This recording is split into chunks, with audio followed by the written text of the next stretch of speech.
Mego swa. Lep. Lep.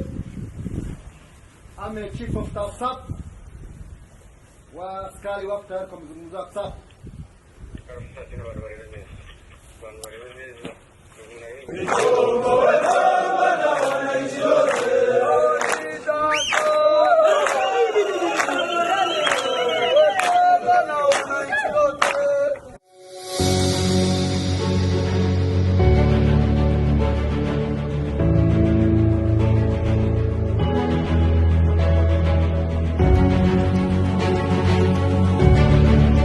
Habari yenu?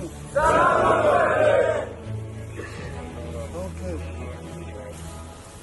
Jeshi ambayo sio jeshi la ukabila. Walipata vizuri? Walipata vizuri? Ili kuwatoa hiyo ujinga yote ambayo Kisekedi ameweka ndani. Hiyo mambo ya ukabila, hiyo mambo ya kurepu, mambo ya kuiba raia, kunyanyasa raia. Hiyo ni yote kuua raia. Na wengine mnaua juu ya ukabila yao. Hiyo yote ili kuwaondoa ndani. Wanipata vizuri? Ndio wale. Mmejiripoti kwa ndugu zenu, mmekamatwa na ndugu zenu Wakongomani. Msiwe na shida, wanipata vizuri? Ndio wale. So kama nasema mmekuja hapa ili kubadilishwa, lazima muwe na discipline. Muwe na nidhamu. Wanipata vizuri? Ndio wale. Pata vizuri? Ndio wale. Hakuna jeshi ambayo haina discipline. Jeshi la RC ambao ni Revolutionnaire Congolaise, ambao jeshi ambao linakomboa hii nchi, kukomboa Kongomani. Tunataka baada ya mafunzo kidogo, baada ya kubadilisha, muingizwe ndani, tukomboe nchi yetu, tukomboe Kongomani. Uko tayari? Ndio wale. Uko tayari? Ndio wale. Niko tayari kwa juu.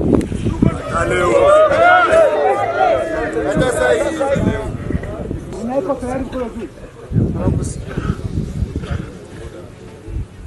Mwenyeko tayari kuingiza kwa RC, mudisha Kisekedi, mwendelee kuua raia, mwendelee kuiba, mwendelee kufuta banki, mwendelee kunyanyasa raia. Nataka kurudi huko mkono juu. Hakuna? Hakuna. Mko tayari tukomboe nchi yetu? Ndio. Mko tayari tukomboe Kongomani? Ndio. So mfuate maelekezo peke yake ya viongozi wa training na walimu. Muda kidogo pekee kwa chukua. Weke kwa unit wakati tofauti. Tuondoe hiyo uongozi mbaya ambao ipo. Ndio hiyo? Ndio. Uongozi wa Kisekedi lazima tuondoe. Ili raia wawe na amani.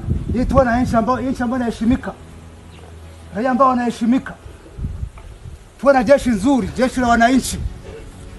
Walipata vizuri? Ndio wale. Walipata vizuri? Ndio wale. Mnapata chakula? Ndio wale. Kama mpate mseme, mnapata au mpate? Tunapata. So kesho tutawapatia mavazi ili mwanze training, viatu, socks na mambo mengine, mwanze mafunzo kidogo ili wanajeshi tuwatoe hiyo ujinga hiyo. Hiyo ujinga Kisekedi hiyo. Baadaye mkomboe nchi yenu. Ndio hiyo? Ndio wale.